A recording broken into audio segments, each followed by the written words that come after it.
अगर आप भी लेना चाहते हैं देश दुनिया की तमाम जानकारी तो आज ही सब्सक्राइब करें हमारे चैनल को। साथ ही नीचे दिए बेल आइकन को जरूर दबाएं ताकि हर अपडेट आप तक पहुंच सके।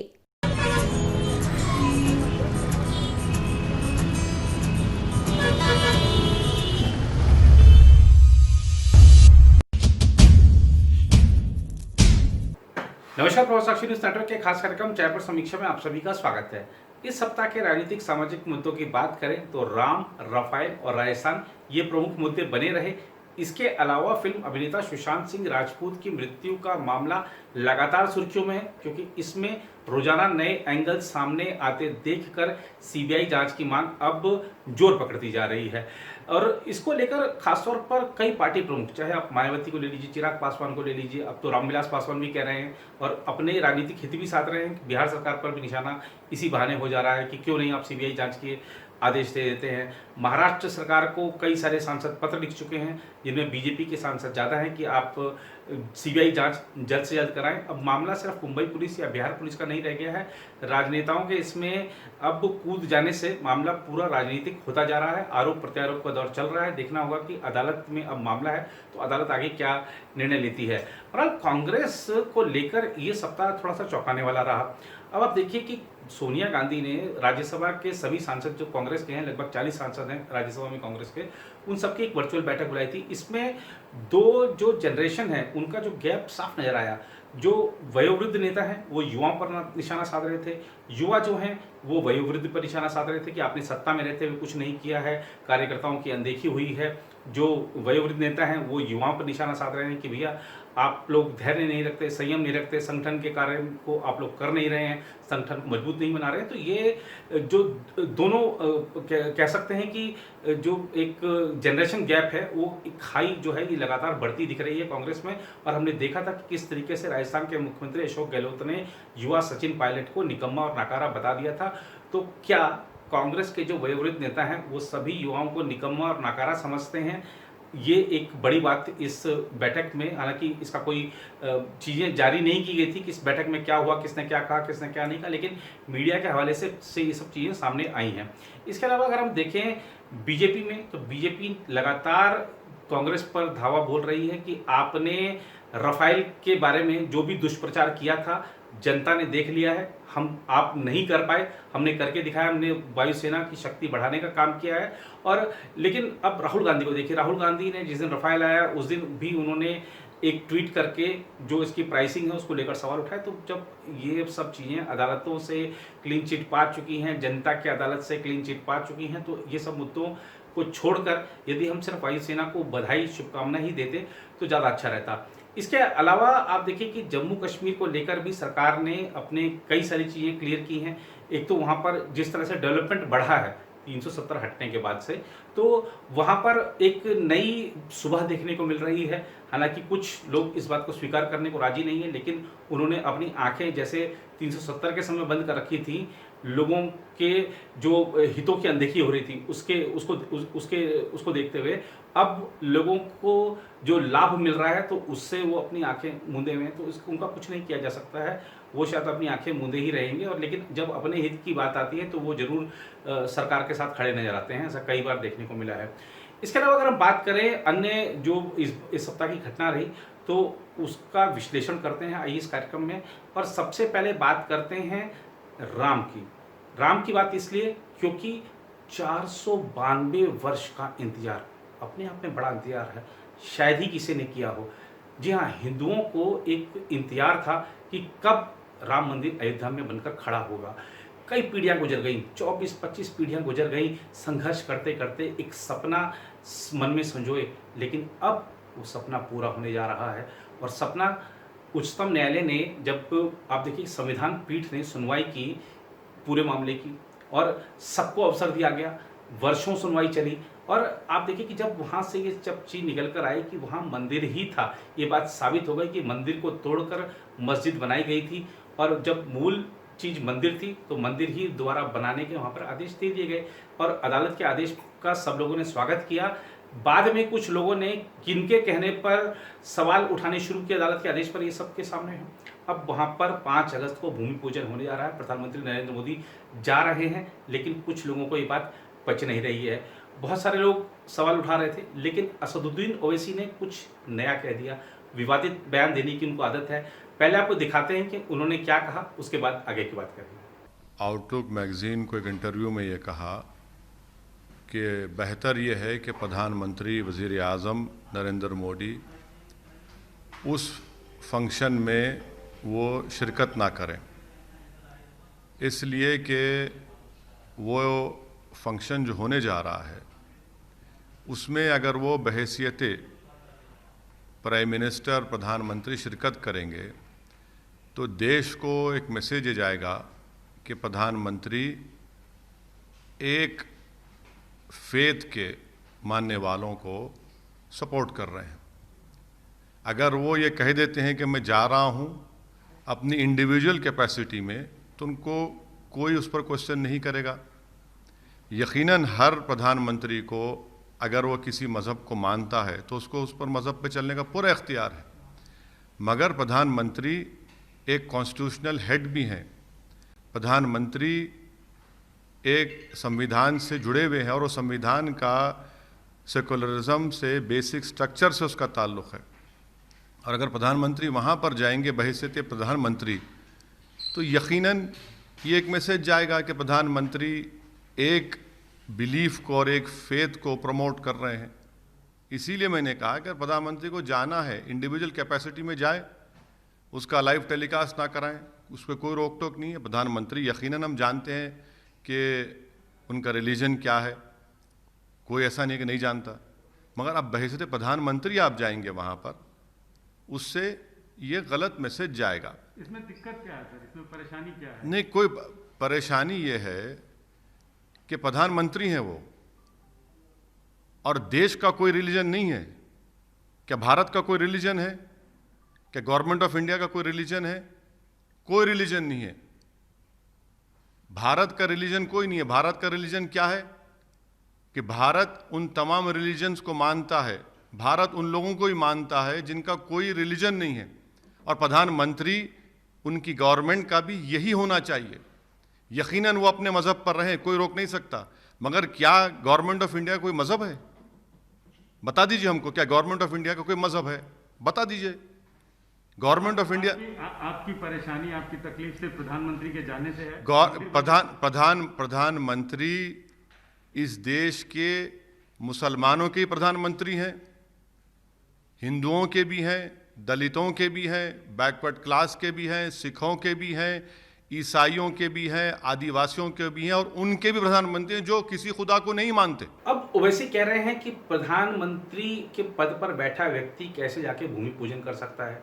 ओवैसी जी, जरा ये बताइए कि राष्ट्रपति के पद पर बैठा व्यक्ति, प्रधानमंत्री के पद पर बैठा व्यक्ति, मुख्यमंत्री के पद पर बैठा व्यक्ति, राज्यपालों के पद पर बैठा व्यक्ति जब इफ्तार पार्टी दे सकता है एक धर्म विशेष के लोगों को खुश करने के लिए, तो क्या एक प्रधानमंत्री, एक जो खासतौर पे जब संविधान पीठ ने ये मामला क्लियर किया है, तो उसमें जाके भूमि पूजन नहीं कर सकता है?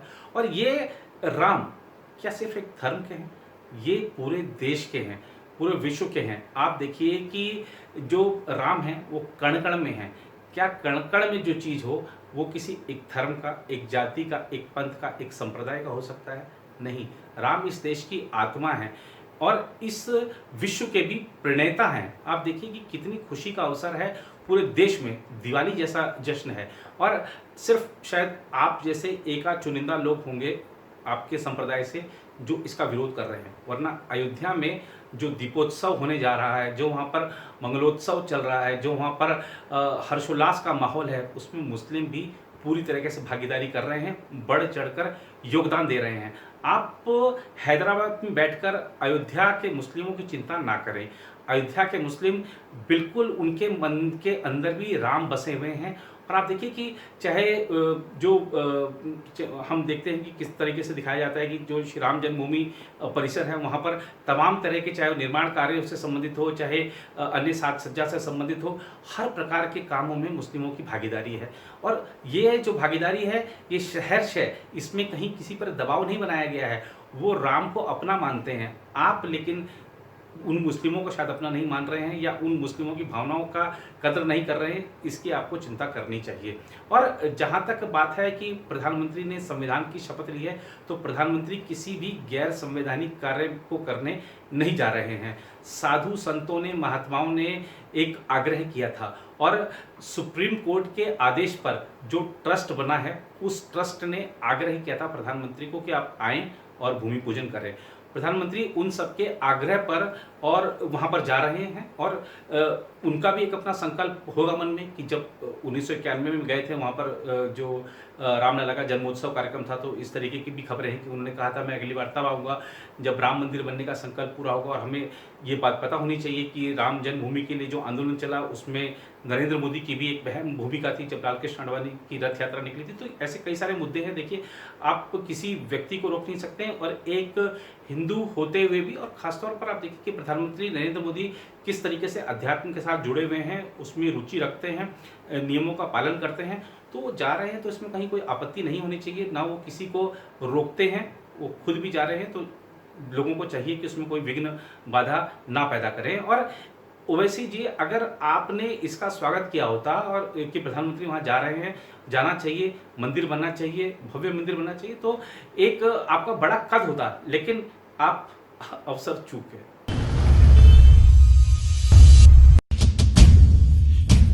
इस सप्ताह भारत की वायुसेना की शक्ति में वहाँ इजाफा तब हुआ जब 5 रफाल विमानों ने देश की सरजमी को छुआ।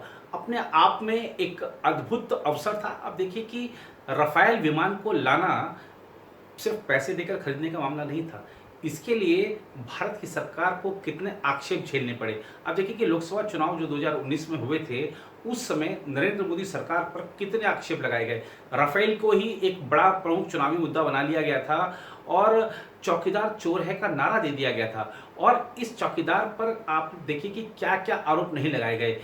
एक लाइन पकड़ ली थी राहुल गांधी ने कि अनिल अंबानी की जेब में नरेंद्र मोदी ने 30,000 करोड़ रुपया डाल दिया। हर चुनावी रैली में यही बात कही जाती थी कि नरेंद्र मोदी ने अनिल अंबानी की जेब में 30,000 करोड़ रुपया डाल दिया, 30,000 करोड़ रुपया डाल दिया। इस पर थोड़ा सा बाद में बात करेंगे, लेकिन अनिल अंबानी की बात चली है तो अनिल अंबानी का हश्र आपको बता दें। अनिल अंबानी का जो कंपनियां हैं, अधिकतर कंपनियां दिवालिया हो चुकी हैं। अनिल अंबानी का जो ऑफिस था वो येस बैंक ने जब्त कर लिया है क्योंकि वो किस्त नहीं दे पा रहे थे। अगर उनको कहीं से मदद मिली होती सरकार से तो क्या आज उनकी ये दशा होती, ये बात सोचने वाली है। राहुल गांधी अगर इस पर जवाब दे सके तो ज़्यादा अच्छा होगा। और सिर्फ ये अनिल अंबानी को 30,000 करोड़ रुपये दे दिया, खाली यही बात नहीं थी। इसके अलावा ये भी बात बार बार कही गई, जो चुनावी रैलियां होती थी कांग्रेस के नेताओं की, जो कांग्रेस के नेता बोलते थे चौकीदार और जनता से बुलवाते थे चोर है।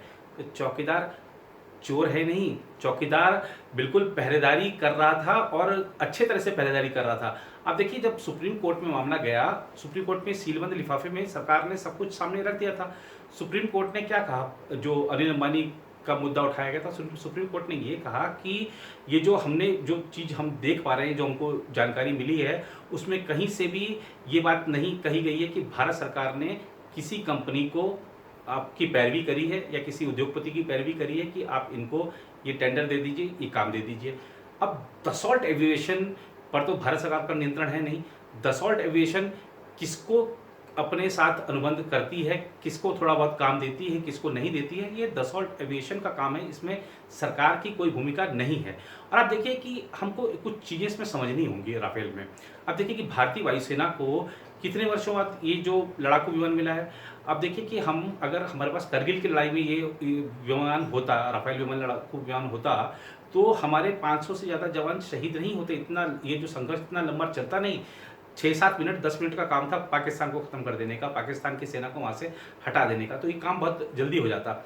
लेकिन आप देखिए कि जब करगिल की लड़ाई के बाद ही भारतीय वायुसेना ने सरकार को एक अर्जी दी कि हमारे पास जो आज के माहौल को देखते हुए लड़ाकू विमान उतने सक्षम विमान नहीं है, राफेल को खरीदा जाए।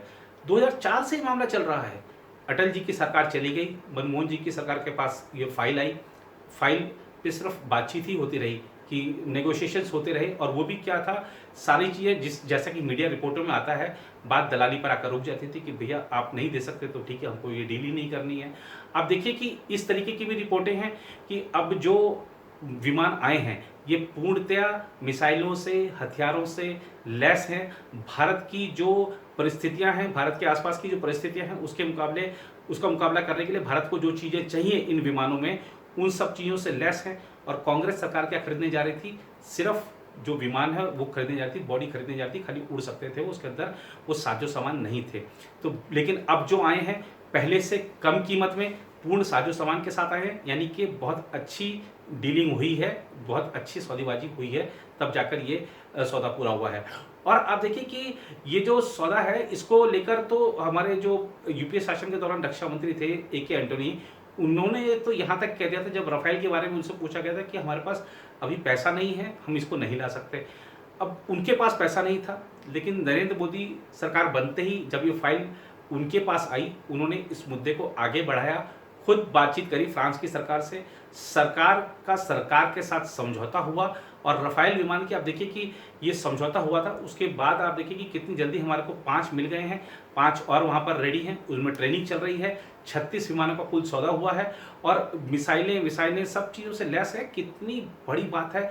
और आप देखिए कि जो लोग सवाल उठाते हैं इसकी प्राइसिंग को लेकर या इसके फीचर्स को लेकर या बाकी सब चीज़ों को लेकर, उनको सोचना चाहिए। अब जब ये विमान आ गए तब भी कांग्रेस के कुछ नहीं था, खासतौर पे दिग्विजय सिंह कह रहे थे कि अब तो सरकार बता दे कि ये कितने का खरीदा गया है। ये जो आपने ठीक है ये बता दिया कि 59,000 करोड़ रुपए का, लेकिन एक विमान कितने का पड़ा है ये बता दें। लेकिन क्यों बता दें? अब आप देखिए कि अगर हम डिफेंस के विशेषज्ञों की सुने, अगर हम एक विमान का प्राइस खुद सार्वजनिक कर देते हैं तो दुश्मन को अंदाजा लग जाता है कि विमान कितने का है और उसके अंदर क्या क्या लगा होगा। तो क्या हम दुश्मनों को ये बता दें खुलेआम कि इस विमान में क्या क्या लगा हुआ है, ताकि वो भी तैयारी कर ले? ऐसा नहीं होना चाहिए। हमको डिफेंस एक्सपर्ट नहीं बन जाना चाहिए। हम अगर पॉलिटिकल एक्सपर्ट हैं तो पॉलिटिकल एक्सपर्ट ही रहें।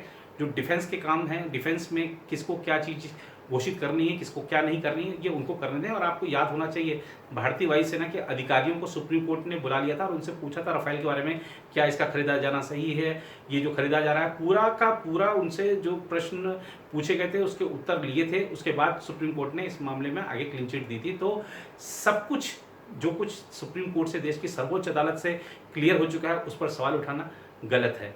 सब कुछ जो देश की जनता की अदालत में क्लियर हो चुका है उस पर सवाल उठाना गलत है। चौकीदार चोर है का नारा देने वालों, जरा आप याद कीजिए 2019 का लोकसभा चुनाव परिणाम क्या था। नरेंद्र मोदी पहले से ज़्यादा बहुमत के साथ, पहले से ज़्यादा वोट प्रतिशत के साथ केंद्र की सत्ता में लौटे थे। ये जनता ने जवाब दे दिया था।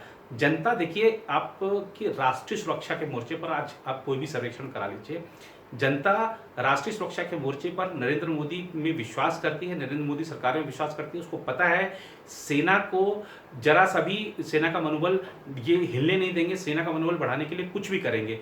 आप देखिए जो प्रधानमंत्री नरेंद्र मोदी अभी लद्दाख में जो गलवान घाटी में जो कुछ हुआ उसके बाद गए, वहाँ पर सेना का जो मनोबल बढ़ाया। और इससे पहले खासतौर पर जब युद्ध हो जाते हैं तब तो प्रधानमंत्री जाते हैं वहाँ पर सेना का मनोबल बढ़ाने के लिए, लेकिन युद्ध से पहले और वहाँ पर प्रधानमंत्री गए और आप देखिए इतनी ऊंचाई पर जाकर देश को संबोधित किया, सेना को संबोधित किया, उनका हौसला बढ़ाया। हर साजो सामान से हमारी सेना को बिल्कुल तैयार रखा गया है। आप देखिए कि उनकी जितनी ज़रूरतें हैं वो सब पूरी की जाती हैं। पहले के जो हमारे रक्षा मंत्री थे उनके पास फाइलों का अंबार लगा रहता था क्योंकि आगे से आदेश नहीं होते थे। अब फैसले लेने की जो स्वायत्ता है मंत्रियों को मिली हुई है, मंत्री फैसले ले रहे हैं। और आप देखिए कि जो इस सरकार ने खासतौर पे क्या किया है कि कुछ हजार करोड़ का जो फैसले लेने की जो मंजूरी है वो इसका अधिकार दे दिया है, सशस्त्र बलों को दे दिया है, सेना को दे दिया है। तो सब कुछ आपको रक्षा मंत्री के पास भेजने की जरूरत नहीं है। आप अपने स्तर पर भी फैसला कर सकते हैं कि क्या चाहिए आपको, तुरंत क्या चाहिए, तुरंत आप मंगा लीजिए, बाद में बता दीजिए। सब चीज़ें हैं। CDS है, CDS की जो डिमांड है बरसों से थी इस देश में, CDS आए हैं और देखिए कितना बढ़िया समन्वय चल रहा है। तो राष्ट्रीय सुरक्षा के मोर्चे पर कहीं कोई मुकाबला ही नहीं है इस सरकार का। और खासतौर पर मैंने आपको जैसा कि कहा कि नरेंद्र मोदी के शासन में इस बात पर, राष्ट्रीय सुरक्षा के मोर्चे पर सब लोग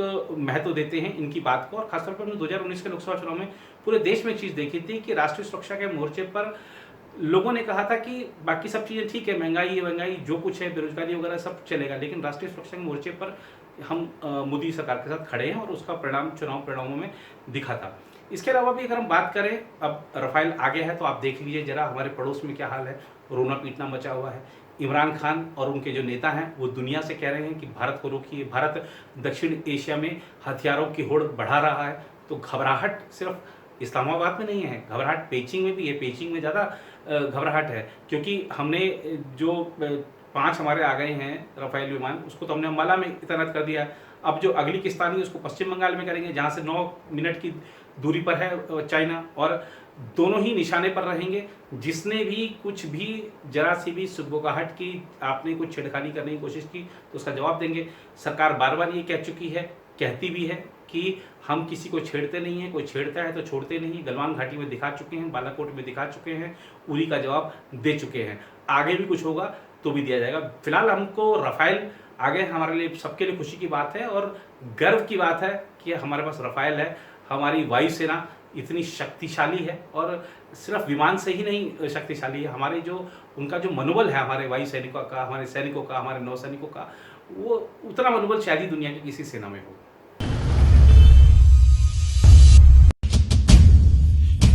राजस्थान का रण लगातार चर्चा में है, और खास तौर पर मुख्यमंत्री और राज्यपाल के बीच जो खिंचाव देखने को मिला है, उसको कह सकते हैं कि लोकतंत्र के लिए वाकई दुर्भाग्यपूर्ण है। अब राज्यपाल बार बार कह रहे हैं कि आप जो संवैधानिक तरीके से हमको रिक्वेस्ट भेजिए कि हमको विधानसभा सत्र बुलाना है, किस कारण से बुलाना है ये बता दीजिए।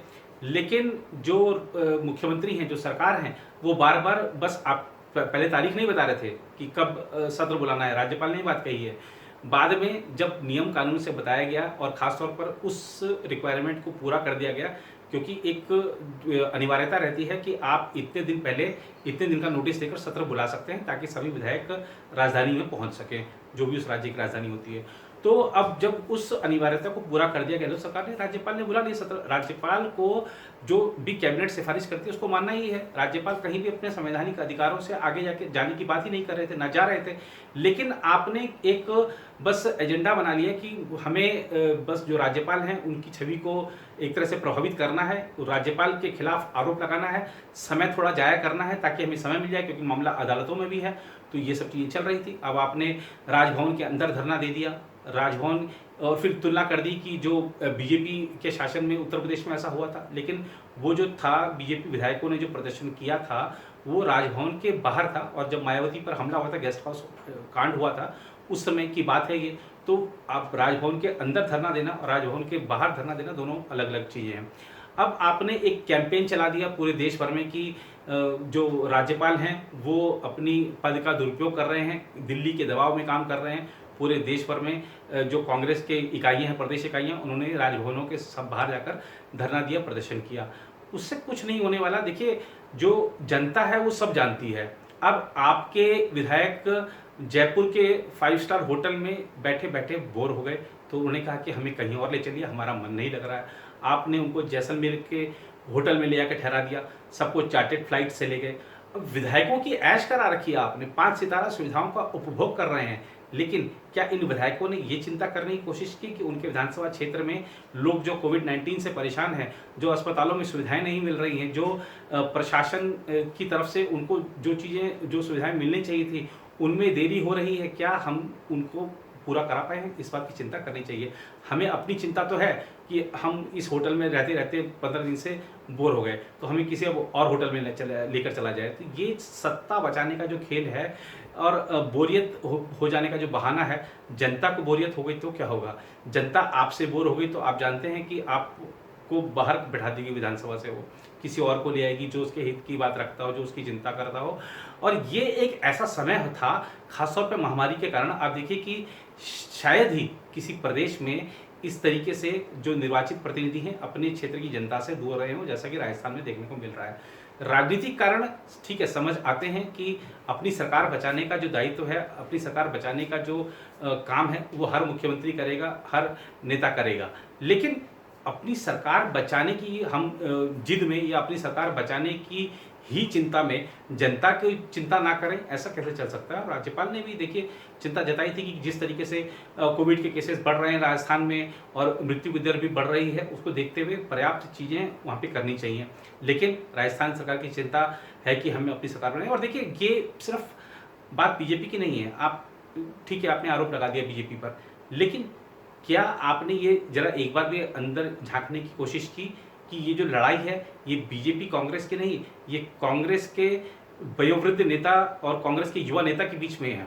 अब अशोक गहलोत कुछ भी कहें, सचिन पायलट को निकम्मा और नाकारा कह रहे हैं, लेकिन अशोक गहलोत का आप इतिहास पढ़ाकर देखिए, जो भी राजस्थान में प्रदेश अध्यक्ष होता है, खासतौर पर अगर वो प्रदेश अध्यक्ष अशोक गहलोत से थोड़ा सा ताकतवर बनने की कोशिश करता है तो अशोक गहलोत से उसकी बनती नहीं है। सीपी जोशी का उदाहरण लीजिए ना, सीपी जोशी राजस्थान में प्रदेश जब कांग्रेस अध्यक्ष थे तो उनकी अशोक गहलोत से बनती नहीं थी। वो सीपी जोशी अपने आप को सीएम कैंडिडेट के रूप में देखने लगे थे, लेकिन अब उनको भीतरघात करके विधानसभा चुनाव ही हरवा दिया गया था पिछली बार, और वो 1 वोट से हारे थे चुनाव। वो 1 वोट से हार गए, मुख्यमंत्री पद की रेस में पीछे छूट गए, बाहर हो गए। बाद में ठीक है कि वो लोकसभा चुनाव लड़े, फिर उनको केंद्र में मंत्री पद मिला, वो सब चीज़ें रही। लेकिन इस बार सचिन पायलट ने मेहनत करी राजस्थान में, सचिन पायलट का नंबर नहीं आया, अशोक गहलोत का नंबर लग गया। और सचिन पायलट जैसे ही थोड़ा सा अशोक गहलोत से स्ट्रांग होते दिखे, अशोक गहलोत ने बाहर कर दिया।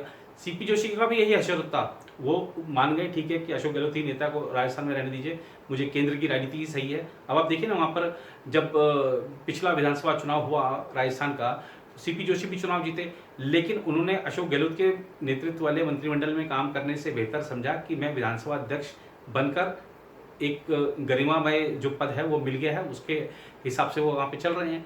लेकिन और अब जो नए प्रदेश अध्यक्ष आ गए हैं, आप देख लीजिएगा कल को अगर वो अशोक गहलोत से ज़्यादा ताकतवर बनने की कोशिश करते हैं तो उनका क्या हश्र होगा। तो ये चीज़ें वहाँ पर अशोक गहलोत का एक अपने कब्जे में जो कांग्रेस को रखना चाहते हैं, उन सब चीज़ों से उभरा अंतर विरोध है, जिसकी कीमत कांग्रेस को भी चुकानी पड़ रही है, जिसकी कीमत राजस्थान की जनता को भी चुकानी पड़ रही है। अब मामला अदालत में भी है, मामला विधानसभा में भी देखना होगा फ्लोर टेस्ट में क्या होता है। फिलहाल तो हमें इंतजार करना होगा, 14 अगस्त तक माना जा रहा है कि 17 तारीख को शायद वो फ्लोर टेस्ट करा सकते हैं अशोक गहलोत। अब देखना होगा कि सचिन पायलट और उनके समर्थक विधायक है तब तक क्या करते हैं। बहुत कुछ निर्भर हो गया है अब जो बीएसपी पर, क्योंकि बीएसपी के जो 6 विधायकों को अशोक गहलोत ने अपनी पार्टी में शामिल करा लिया था, उनके विलय को बीएसपी ने चुनौती दी है। और बीएसपी का ये कहना बिल्कुल सही है कि राष्ट्रीय पार्टी का क्षेत्रीय स्तर पर विलय कैसे हो सकता है। और आप देखिए कि हम आपको दिखाएंगे मायावती क्या कह रही हैं इस मुद्दे पर, कैसे अशोक गहलोत पर निशाना साध रही हैं।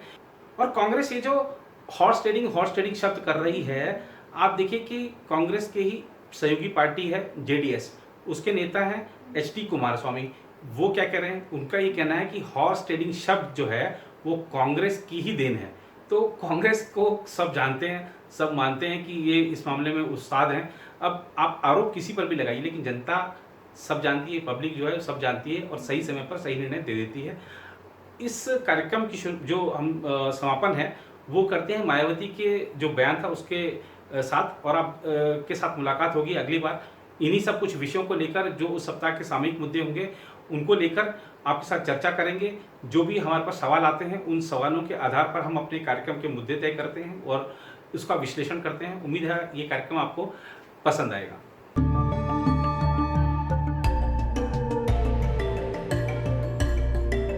कि राजस्थान में चुनावों के उपरांत जब इस बार असेंबली का चुनाव हुआ था तो नतीजा आने के बाद बीएसपी ने कांग्रेस पार्टी को अपने 6 विधायकों का पूर्ण समर्थन बिना शर्त के दिया था, जिससे कि यहाँ सांप्रदायिक ताकतों को दूर रखा जा सके।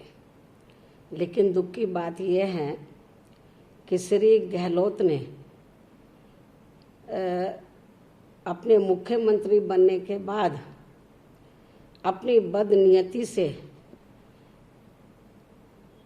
बीएसपी को राजस्थान में गंभीर नुकसान पहुंचाने के लिए हमारे सभी 6 विधायकों को असंवैधानिक तरीके से कांग्रेस में विलय करने की गैर कानूनी कार्रवाई की। और यही गलत कृत्य इन्होंने अपने पिछले मुख्यमंत्रित्व कार्यकाल में भी किया था।